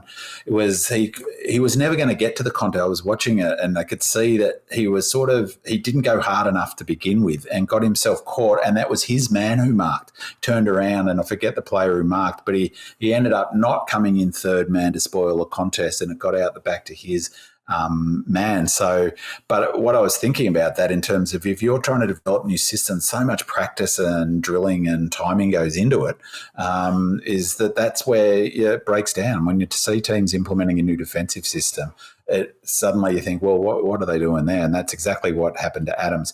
Just back to Windsor, again, it's important to put things in context. He only had 61% game time on ground. So the other one, we'll talk about him in a sec, was Langford. He only had 55%. So they're clearly managing the loads of those younger players. 61% for a defender is like, ordinarily once the season starts, if he'll be up, but he'll be 85%, % of the time on ground. So, that's a lot of time off the ground, 61% time on ground. Lefty writes, on last week's podcast, everyone was understandably thrilled with our new recruits, both traded and drafted. However, I must admit I was a little underwhelmed this week. People are being very critical about a practice match. While it's expected that the young players will take time to develop, Langford looked lost, and I didn't even realise Sharp was on the field until halfway through the match. On a positive note, Lindsay showed some nice touches and displayed excellent disposal. I'd love to hear your thoughts on the performances of Sharp, Langford, Lindsay and Johnson. And I really think some people need to temper their expectations of first-year players, even if they have a body that's ready-made for AFL footy. George, we've got a separate question coming up about Aidan Johnson, so perhaps focus on the games of Sharp, Langford and Lindsay. Yeah, well, we'll leave AJ to later, because I think he did very well in this game. And again, don't expect too much in this game. People were being played in different roles. Sharp was obviously not playing as much forward. I think they were trying to get Chandler more involved in the game than the previous week, where Sharp was able to drift forward. Fritsch was in the side this week, so all of a sudden there's another hole being filled in the forward line that Sharp was able to fill last week. Permanent forward, basically. Yeah. We were trying options. I think Sharp did very well. Got to where he needed to be at the fall of the ball on a number of occasions. I think he's one of those options that we can use on the wing if needed, as well. So yeah, it'll be and the fact that he's more mature than the other draftees, I think will put him in better stead come the season proper. So yeah, he's been a nice pickup. again, don't take too much out of this game about how many kicks he got or how many goals he got. They were trying people in different roles all during the game. Lindsay, just love Lindsay, love his kicking. It is just first rate. It's been such a long time since we've had someone who can kick so well, so consistently, all the time. To advantage. Never underestimate to advantage. You know, people love to see people hitting players on the chest. That's the easy one almost. The hard one is kicking it to the right location for them to take full advantage of it as the ball's moved up the field. But he is superb. He's got that vision and he just delivers so beautifully. He's just a classic left foot kick. Just love to watch him. Langford, again, don't read anything to it. You know, even that, because we were watching on the television, there was a vision of him on the bench in the last quarter. It was 32 degrees out there. It's the first time he's encountered another AFL side. He's a big body. In his first season. Yeah, he was halfway to blowing up in this game, not unsurprisingly. When he had the opportunity in the midfield and around the ground, he showed plenty. They were also playing him up forward a bit as well, which I don't think really played to his advantages all that much. But he almost took a screamer and brought the ball to ground. It was an impressive bit of play. Yeah, but you know, his meat and veggies is going to be in the midfield. And in this game, we didn't need him in the midfield because we had our four best players playing in there. So it's not surprising that he got a small amount of time, no purpose. We know what he's going to produce.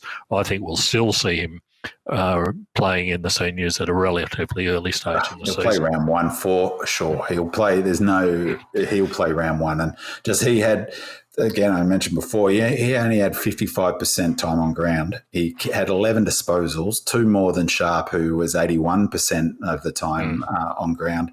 Nearly half of his possessions were contested. He had 5 contested possessions. He had 2 clearances. He didn't get to go, the heat and all of that stuff. And I don't think he attended.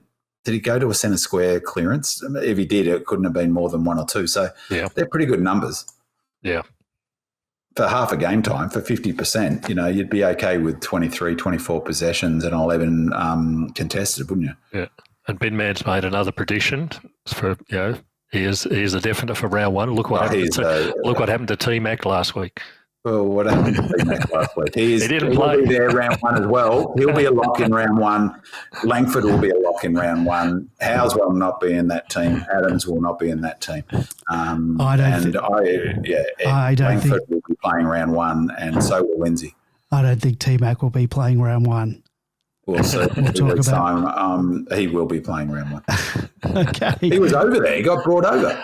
He played for 𝗪𝗂𝗄𝗂, dominated at 𝗪𝗂𝗂, and they said get on the plane and go over there, son. I think he was there because Petty, for some inexplicable reason that we don't know family yet. Reasons. It said the club said family reasons. Why would they bring T-Mac over to cover for Petty when they in a practice game? I think he was there cover. He didn't play, and after he played a full game in the reserves, I think he was there.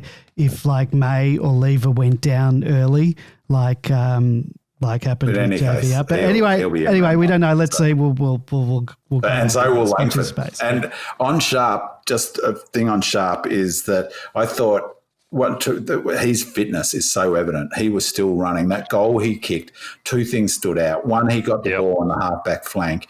He ran the length of the ground, and I cannot tell you how happy I was with the way he kicked that goal. He didn't try to smash it through. It was windy. Yeah. He was exhausted after having just run 100 metres, been involved in 2 handball receives, and he guided it through. He took 2 bounces and guided it through. One, that told me he's got footy smarts. 2, how fit do you have to be at the end of the game in that heat to run the length, from the halfback flank inside 50, 2 bounces and kick a goal and still be able to execute. That I thought that was just about the standout bit of play for the day, and to me, he's another lock for round one. I think they've done great. He's a Nibbler replacement, based on what I've seen in terms of his goal kicking, a more natural goal kicker. Well, I was just about to say he's describes Nibbler to a T, except for that execution for goal. And so far we've got Binman's got 30 players playing for round one. No, I got we'll find out. I got 4. And we'll find out. On the bubble, but and we'll find out whether Binman's going to be the kiss of death or other words to these well, players. if bloody David King and that mob can make up any number of predictions, then, did you hear that, Andy? He's listening to David King now. No. He's on the money, David King, when he said these are on the up. We'll see.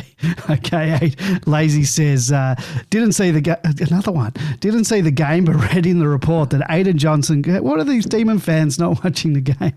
Aiden Johnson competed hard all day and was rewarded with a goal for his efforts late. With JVR's back spasm and possible doubt for round one, what are the chances of Johnson getting the nod?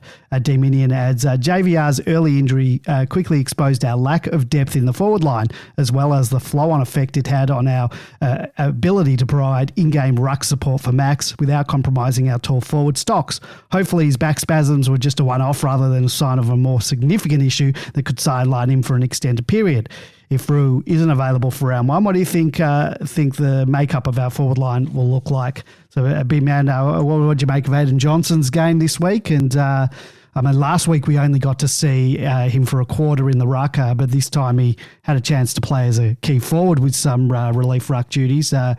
Took 4 marks, should have finished with 2 goals. He missed an absolute sitter from directly in front, and statistically, it's a modest game, just the 9 possessions and 2 hit-outs. And just before you go on, we still haven't had confirmation of JVR's back spasm, whether it's serious enough to sideline him. Post-match, I think the club reassured us he'd be fine for round one, but as we said before, I'd heard that from 2 other clubs. We said I hope round one. Hope. So let's see what happens, but that's my MFCSS talking. So based on what you saw from AJ, do you think he's ready to step in if Rue isn't available for round one, or will he play round one as well and join these guys? Because otherwise JVR is rucking, and with that back spasm, I don't want him rucking. Back spasm sounds like a good name for a punk record, doesn't it? The back spasms. Just working backward, Dominion, I can't agree that JVR's early injury quickly exposed our lack of depth in the forward line. In fact, quite the opposite. Again, I point out that we had 35 scoring shots. Like that, by any measure, that's impressive. And we lost our key forward, our best forward, and we're still able to manage 2 goals to Turner. Is that right? He got kicked 2 goals? 2 late goals, yes. Well, it doesn't matter when he got them. I didn't, you don't have to put a caveat on them. He got 2 goals. Match might have been Johnson got a goal, so that's 3 goals from key forwards. We had Fritter, who's giving off goals to Billings to boost Billings' confidence. So it's like, we got Sparrow taking marks. As I said, we had 14 marks inside 50. In fact, I would say him going, and then we had Aiden Johnson, who also, I've already mentioned him. But yeah, I would argue that it in fact showed that, we're pretty well stocked for tall. Turner is the other player. Did I mention him as well? We've kicked 22 goals, 24. Yeah, so I don't agree with that. Like I said this all last year, our forward line's fine. It's about getting it in quickly enough. 35 scoring shots for any team. I don't know. I'll have a look before next week, but I suspect 35 scoring shots. If there was a ladder of scoring shots in the Community Cup games, in those practice games, it would be up near the very top of that list of scoring shots. So, I think that. Again, it's much overstated. About Aiden Johnson, it's sort of a case for, I think that comparison to Cam Pedersen is such a good one because he's the sort of player you just want to succeed. His effort was fantastic. I personally, he seems like a ripping bloke. I love that sort of player who's so wholehearted and gives everything to every single contest. I love the fact that, that mark his goal came from a kick that 𝗍𝗀 did to put it out into his space. And it was a classic sort of forwards mark where he was able to hold off his defender and fall to his right to take the mark. He worked super hard in ruckman. He doesn't look the most natural ruck, I don't reckon. But, I really hope Obviously, JVR's okay. I really, really hope that he's no lock for round one, that's for sure. I thought his effort was fantastic in this game. Just I wasn't sure though. Was he looked like he had the training jumper on. Did he come on for was he the sub? You talk about Johnson? Yeah. Yeah. I think he did have the training jumper. I think he might have. He certainly didn't play the whole game, and I didn't notice him on the ground for probably until half time. I think he came. I think he did come on. I think they were waiting to see whether JVR would come right. They were running him along the boundary. They didn't take him out of the game to the beginning of the second quarter. So that's when I think he did come in. That's maybe when Johnson came on. Look, I thought, we need someone who can take a ruck other than JVR. Like the back spasm thing is, to me, just touch wood, he's okay, but it's just reinforces I want him inside 50. I don't want him, up around the ground getting smashed. And, Aiden Johnson is a competitor. He can do that chop out. He can fight down forward and kick a couple of goals a goal a game, take the ruck outs, hit outs down forward, give Max a chop out. He will have earned his spot. He obviously, he looks a bit, he doesn't look like the most natural AFL player, but you've got to love that sort of effort. I'm hopeful that he'll be the player. It's a big jump up, isn't it? So, but obviously that's what they're thinking, is that we're not going to run with two rucks. We're not going to run Campbell and Max. We're simply not. So if it's not Johnson and Maxi, then that unfortunately leaves, maybe a combination of Petty, but though he's, it seems JVR, and I just don't want to see that. I'd rather Aiden Johnson being in the side, and come near the end of the season, revisit it, and then maybe JVR's in a better, I just want JVR to have a good run at it and spend time up forward. More importantly, AJ just gives us options, the same as Campbell gives us options. We've got a ruck who can play forward and be aggressive. We've got a forward who's aggressive and can play ruck. And even in this practice game, when he was in the ruck against I think it was Tracy that was playing this, he acquitted himself very well. And that's all you need out of a guy like that, to give Max that cut out for 5 to 10 minutes in the quarter. He's got a mature body. He knows how to kick straight, which is good when he does get the ball in his hand. So he's got a decent footy IQ. It looks like he's everything that we need. That as I said last week, that we've been missing for the last 3 years up forward, and in the ruck, that option without having to use JVR, 20-year-old into the ruck. It's not the thing you want to be doing with one of your most talented forwards. One thing I thought I did have, could you run someone like AJ as the sub, like they did in this game, and bring him on at quarter time for, maybe take Maxi off, but like to let someone, let Maxi ruck in that first quarter and then bring the sub on at quarter time or half time, and then take a fair bit of the rucking, or use him as a sub to, I'm not sure whether they don't like to use the bigs as a sub because doesn't give them much flexibility, I guess. So, but another sort of, manful effort he's going to be an effort player. And as I said, the comparisons to Cam Pedersen's a good one. Both, players who are real effort players and forward, sometime ruck. And shout out to Cam Pedersen. Apparently he's pulling the boots on for the Cows Bulldogs again this season, so he's still going around. Well done, Pedersen. I thought you were going to say shout out. Apparently he listens to the podcast. I was like, well, he might do. He might. Yeah, shout out to Cam.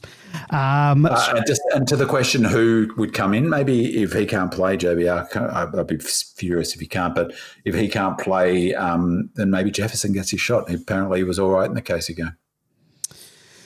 I think AJ is probably ahead of Jefferson in the pecking order. Otherwise, well, yeah, that's assuming. Yeah. Let's assume AJ's in anyway. I don't know. His role will be giving whether they use him as a second ruck, not as a forward. Let's face it. Well, just say JVR's out. Who's doing the relief rucking? It's not Jefferson. I think Johnson will be in the side potentially anyway. like even if JVR's playing, because there's 31 players in the side so far already. Come on, I've only mentioned it. I said maybe on him. All right, Scroll says Max was banged up from pillar to post throughout the whole match and was clearly struggling when he hobbled off late in the third quarter. Given his age and the need to carefully manage him throughout the season, especially in what was just a practice match, why on earth was he sent back on in the last quarter? With JVR already sidelined, the last thing we need is another key big man in doubt for round one. I was absolutely furious, honestly. I nearly launched a can of Melbourne bitter through the telly. To be fair, I was just as furious. It was a practice match, and with only a quarter to go, we'd already obviously lost JVR. We didn't have another rucker, but that's exactly the point. We'd already lost one key tall. Why were we playing? And as you mentioned, it's 35-degree heat. If they were desperate to get the kilometres into Max, as they sort of intimated on the commentary, they just have him run laps around the ground after the game.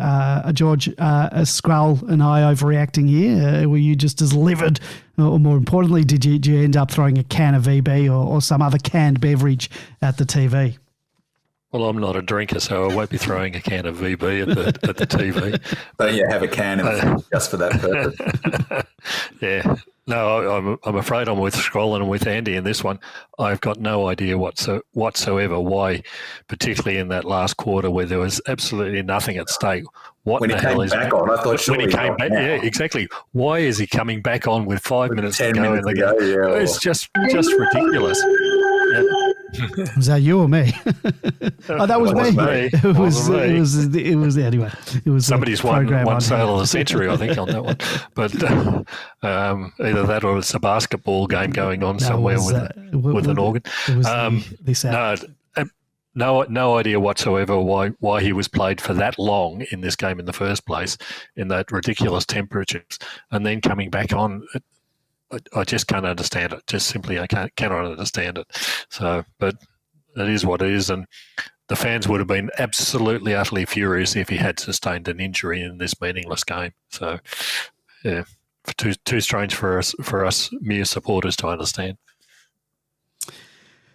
All right, let's move on. Red Jacket says, I'd love to hear the panel's thoughts on how we utilise 𝗍𝗲 in this match. I understand that he'll be unavailable for the first 3 rounds, and that this game served as a dress rehearsal for round one, as well as for navigating those early weeks without him. That said, it's still crucial to get some game time and conditioning into him, given that he won't play for 5 weeks and only managed a quarter yesterday.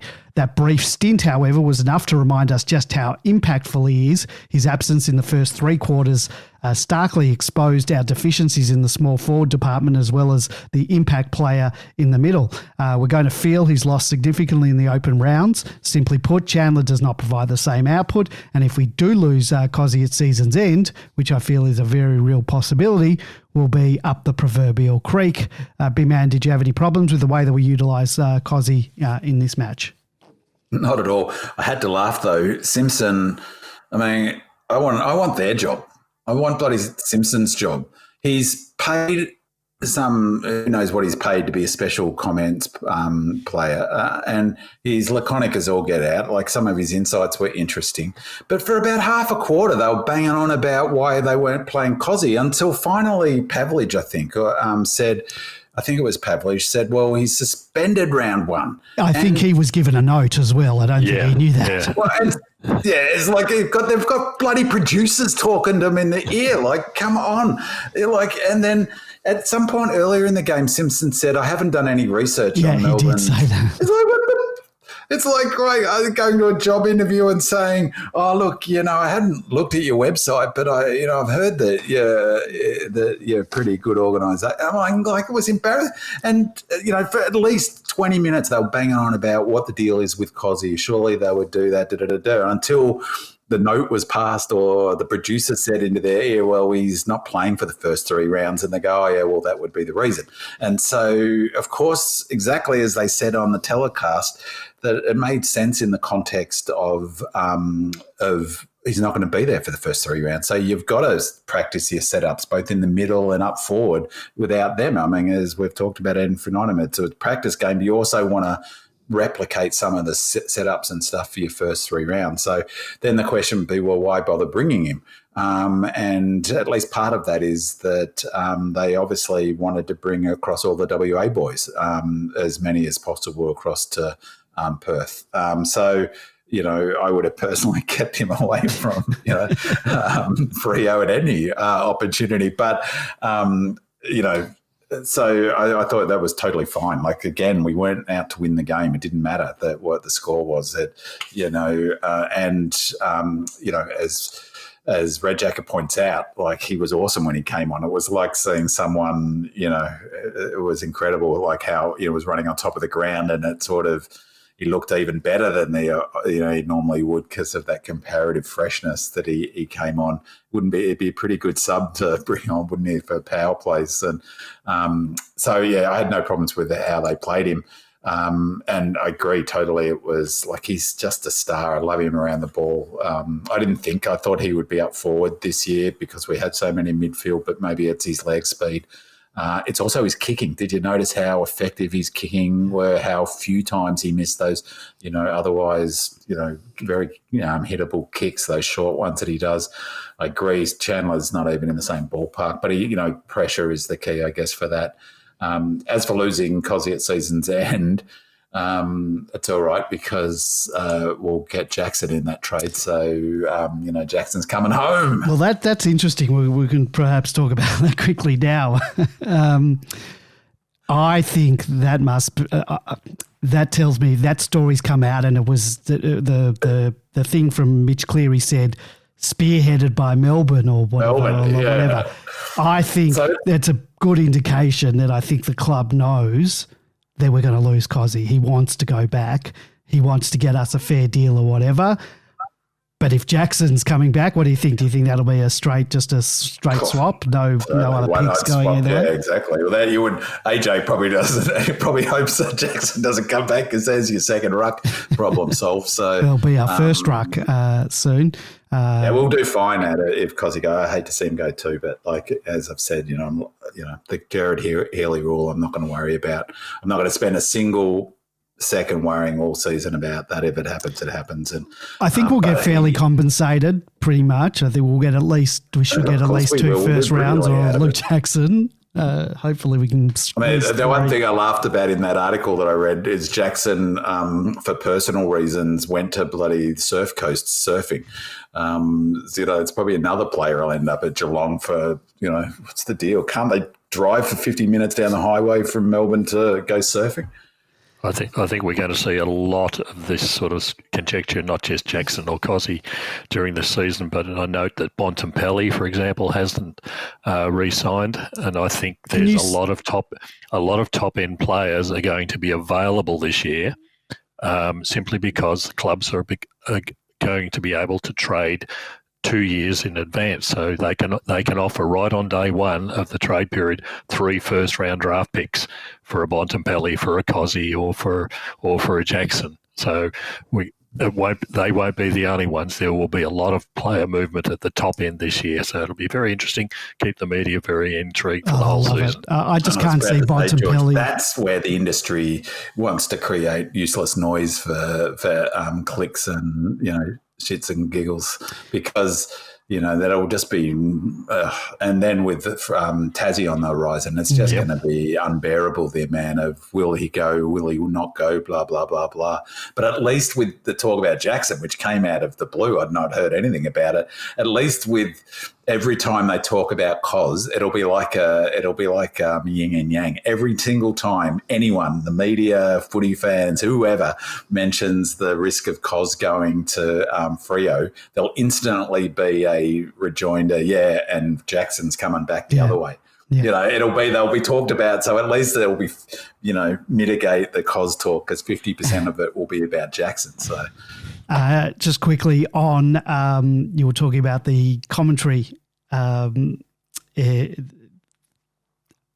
you realise that all the Fox footy games this year are going to be commentated by Fox footy commentators? So if you weren't happy with the weren't happy with the commentary on that, welcome to every every interstate game played that we play this year being commentated by people that have no idea about what's happening at the Demons. So get ready for that. Maybe the next step for the Demonland podcast is to set up our own commentary, in-game commentary like BT did during the COVID era. Have you seen the game day threads on Demonland? I fear there might be it'd be fantastic tears. viewing and listening. You could just read them out, Andy. You could just read out a game day thread. Just read out.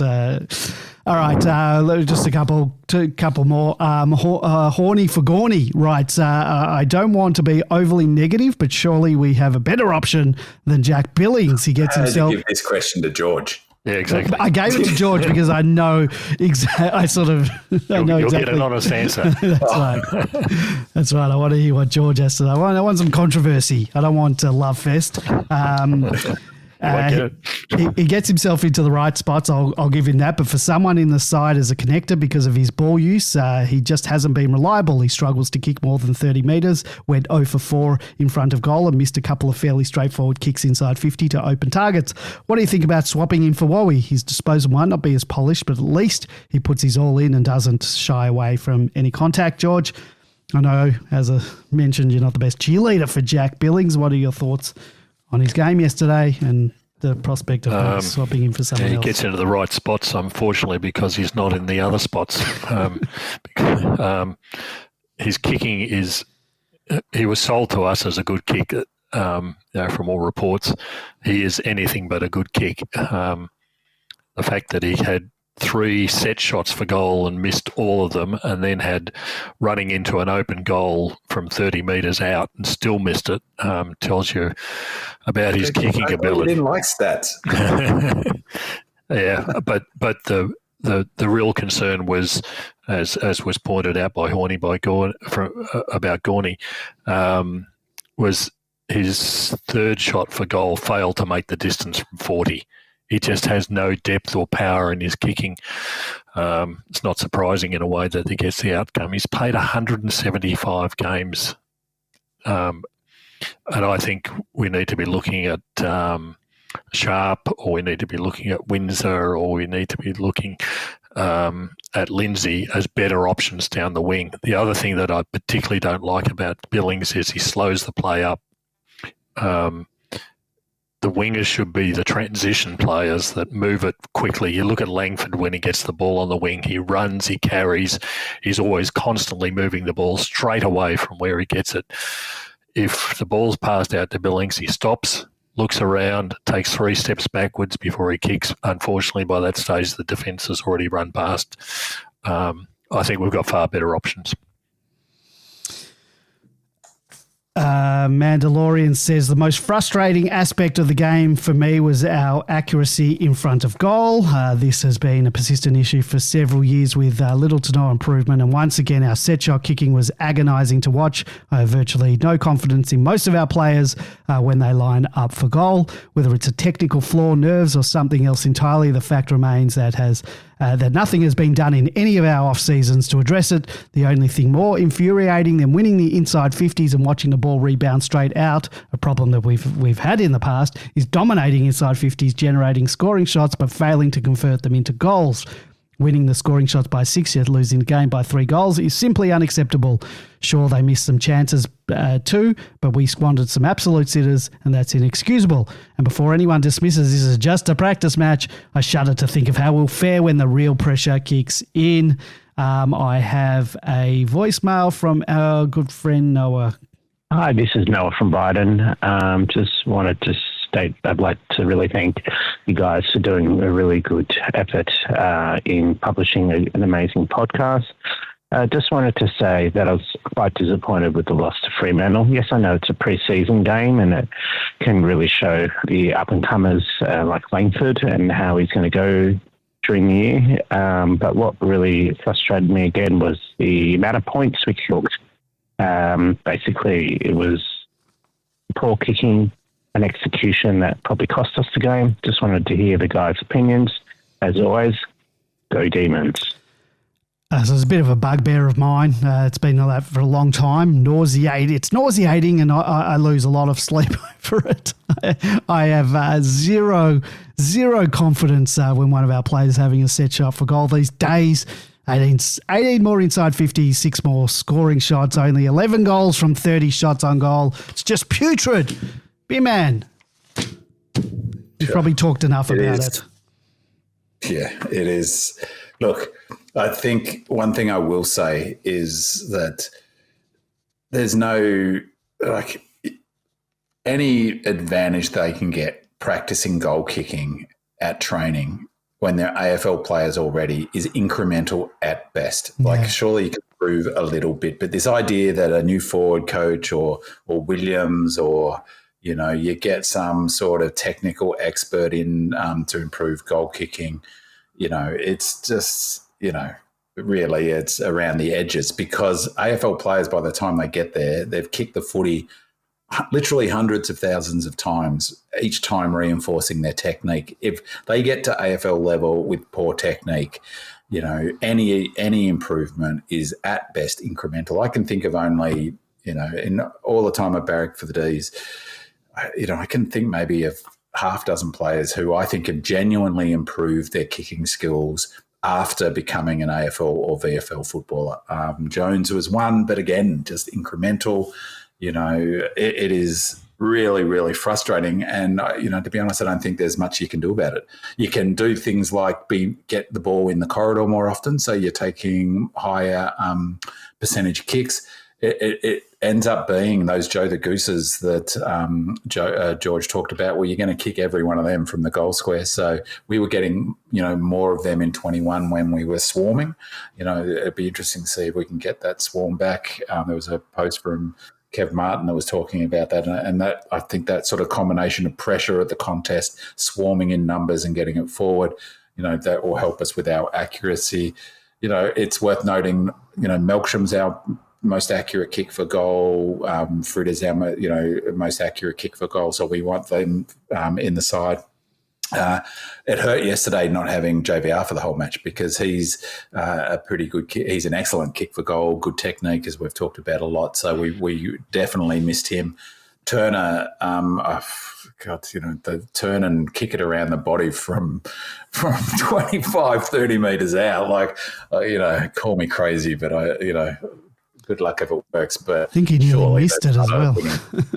It's a drop punt from straight in front. He's a pretty good kick too. And Petty, is a pretty accurate kick, and he's not up there, although he wasn't last year. So, to be honest, I don't think there's much likelihood of it improving, because, any improvement's really tiny. They're not suddenly going to, for any number, let's say if they just spend all their time kicking for goal, we're still not going to be that more accurate. And as I've talked about ad infinitum, if any pressure, weather, any external variable that makes the job of kicking goals more difficult, poor technique will be exacerbated. And it's why that it's such a myth about wet weather football bringing teams together. It does the opposite, because the better kick you are, the better, teams are able, better kicking sides are better able to deal with the poor weather or the wet ball, or because their technique's good. And you just got to look at Track. Track is one of the best footballers I have ever seen play footy. He has still got that same technical flaw in his kicking that he's had all his career. And I mean, they can do all sorts of work with their run-ups and, but if they talk about 10,000 hours to get elite at something.